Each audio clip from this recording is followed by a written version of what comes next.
الحمد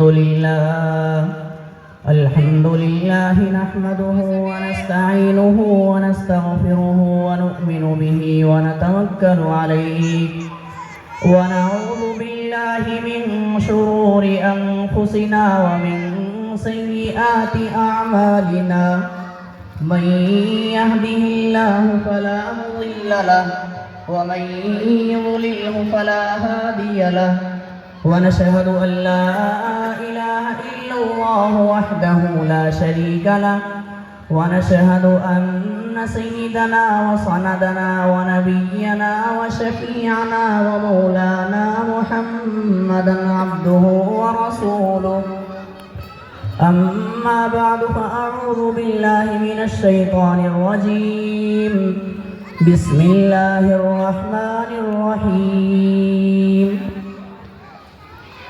لقد كان لكم في رسول الله أسوة حسنة وقال النبي صلى الله عليه وسلم جعلت قرة عيني في الصلاة صدق الله مولانا العظيم وصدق رسوله النبي الكريم ونحن على ذلك لمن الشاهدين والشاكرين والحمد لله رب العالمين